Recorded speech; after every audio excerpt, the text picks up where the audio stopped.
Kian or BB Space Mickey. Sino nga ba ang magiging 7th evictee? Ano din kaya ang mga kaganapan sa naging fairy tale birthday party ni Wendy? Nagtagumpay kaya si Prinsipe Bruce sa mga hamon sa kanya? Pakatutukan ang lahat ng yan sa pagbabalik ng Pinoy Big Brother Season 2. Meron kay Gian. Siya ba yung type of girl na gusto mong maging girlfriend? Pwede. At nang makabalik ng bahay si Kian, di naging mainit ang pagtanggap sa kanya ni Gian. Ako na nga lang eh. Hobby ko, Tingnan mo, nagsasalubong tayo. Ako Hindi, bibigyan ko sa iya, tapos i-release Ako na lang. Pero di natitinag si Kian sa kanyang nararamdaman at gagawin ang lahat para mapatunayan ang sarili kay Gian. Sana po, kuya, kung pwede, makatanggap po si Gian ng parang video message galing sa yaya niya. Kahit ano pong papagawa niya sa akin para makuha ko po yung favor. Gagawin ko po, kuya. At nang binigyan si Gian ng task na maglaba at magplansya ng 126 na pirasong damit para sa kanilang mga kasambahay, pinatulong ni kuya si Kian. Ngayon, pag ito hindi mo natapos, sasampay ka na dyan. Di sinagod ni Gian si Kian at mas pinaglaanan ng panahon ng kanyang personal task. Gian, Po. meron ka na lamang 10 minuto para tapusin ang iyong ginagawa. 1 minute, 40 seconds. Do you want sausages? Sige. How many sausages will you eat? 1 or 2? 2. At gusto mong ipaganda ng merienda si Gian? Parang nakita ko na yata yan, Nikki. 40 seconds. 30 seconds. 20 seconds. Tapos na po. Medyo naantok-antok po ako nung nagpa-plancha ako kaya napasok ko po yung kamay ko. Anong pakiramdam mo at natapos mo ang iyong gawain? Masaya po. Parang sobrang, yun, nakakapawi po ng pagod. Knowing na yung mga damit po mapupunta dun sa... Parang ako naman po yung nanilbihan para po sa kanila.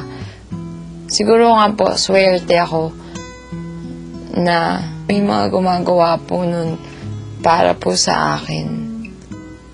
Na-appreciate ko rin po sila. Pero syempre, iba po yung may experience mo yung ginagawa po nila. Ilang saglit pa'y binuksan na ni Kuya ang paksa tungkol kay Kian. Aminin ko po na naiilang pa rin po ako. Gusto mo bang magkausap kayo ni Kian? Okay lang. Kian, pumasok ka sa confession.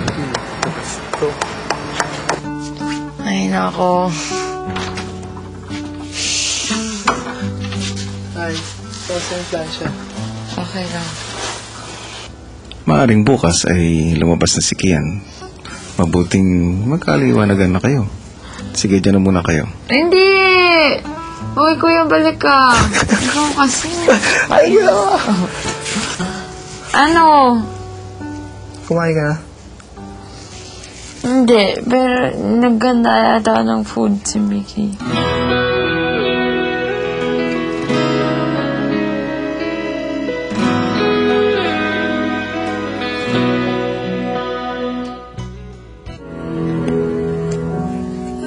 G, sana alam mo na I don't wanna see you sad.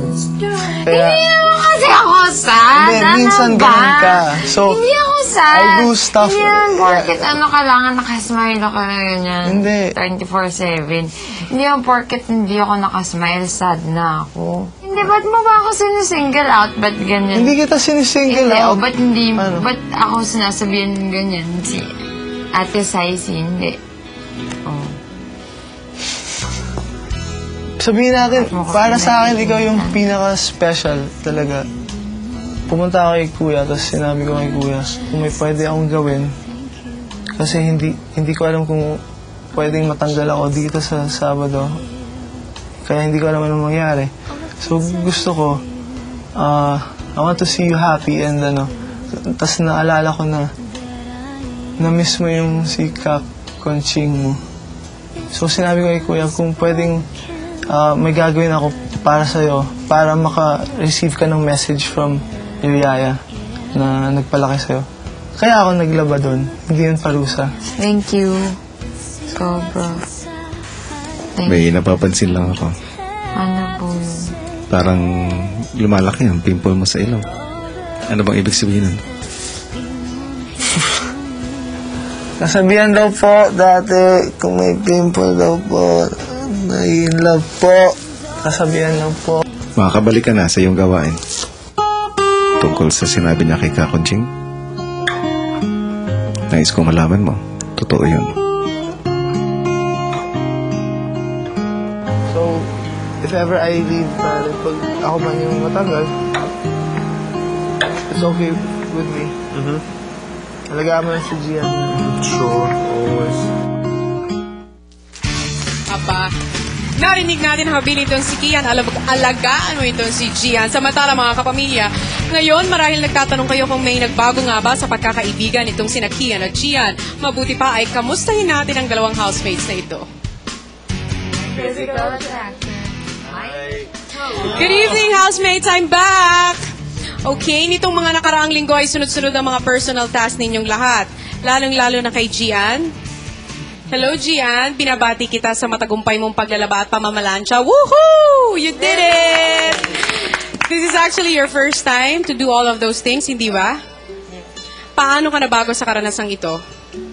Siyempre, mas na-appreciate ko yung gawain. And madami akong na-realize tungkol sa sitwasyon sa bahay. Yes. Kakailanganin mo yan dahil pag naging isang ina ka na ay magagamit mo ang lahat na napag-aralan mo sa loob ng bahay ni Kuya. Samantala ngayon naman ay tumungo tayo sa masugid na tumulong sa'yo sa task na ito. Kian, nandiyan pa yung pimple mo sa ilong? Ikaw talaga. Conscious ka. Kadalasan ikaw ay misunderstood. Pero ngayong gabi, ano ang gusto mong ipaintindi sa iyong mga housemates tungkol sa iyong pagkatao? Na lahat ng ginagawa ko, alam ko sa sarili ko, sa puso ko na totoo, at saka nasa kanila yon kung maniniwala po sila o hindi. Pero ako, genuine po akong tao. So, you can depend on me talaga. Wow, very well said. Paano naman kaya ang pagkakaintindi sa iyo ng taong bayan, Kian? At sa iyo, Mickey. At sa ating birthday celebrant na si Wendy! Hi, Wendy! Hello! Ang resulta ng botohan ay susunod yung malalaman. Mamaya kakausapin kita. Maraming salamat, housemates. Kamusta naman yun? Nakausap na natin ang dalawang nominado. Sa puntong ito ay malalaman na natin kung sino nga ba ang karapat-dapat na manatili sa loob ng bahay ni Kuya. Mariel? Thanks, Sonia. Yan mga kapamilya, itodo nyo na ang inyong pagboboto because at this point, you only have 12 minutes para iligtas sina Kian at si Mickey. Sino sa kanila ang karapat dapat manatili sa loob ng bahay ni Kuya? Iboto nyo na, itodo nyo na ang pagboboto because believe me, kapag lumabas ang paborito nyong housemate, magsisisi kayo kaya bumoto na kayo. Kasabay lang nakaka-tense sa eviction night na ito ay ang mga espesyal na araw ng mga kasama namin dito sa Pinoy Big Brother. Kaya gusto namin i-congratulate ang big winner ng Pinoy Big Brother Season 1 na si Nene at ang kanyang asawang si Anthony for a bouncing baby boy. Congratulations, Nene and Anthony. At gusto rin namin batiin ng happy birthday ang aming production assistant na si Isha at ang aming light man na si Tatay Nestor. Tatay, I love you. Happy birthday! Kasabay din nilang nagse-celebrate ng birthday ang housemate na si Wendy. Aba, ano naman kaya mga kaganapan na nangyari? Nakita niyo naman ang mga paghahanda na ginawa nitong si Bruce para mabigyan ng fairy tale party si Wendy. Nagtagumpay kaya siya at naging happily ever after kaya ang ending ng gabi? Eto, let's all watch this. Sa pagsisimula ng linggo, tinapos ni Kuya ang happy house task kung saan pinaghiwalay ang mga guys at girls. Pero kahit magkakasama na ang mga housemates, kitang-kita pa rin ang paglalayo ni Wendy kay Bruce. Kaya't nagpresenta si Bruce na maghanda ng sorpresa para sa nalalapit na kaarawan ni Wendy. Gusto ko siyang sorpresahin and ibigay yung kung talagang ano yung magpapaligaya sa kanya sa kaarawan niya. Para mabigyan ng fairy tale party si Wendy, dadaan si Bruce sa mala storybook ng mga hamon. Sino kaya ang prinsipe? Ako po yun, Kuya. Una na rito ang pamimikas ng 25 mansanas para sa ika-25 kaarawan ni Wendy. Kasunod nito,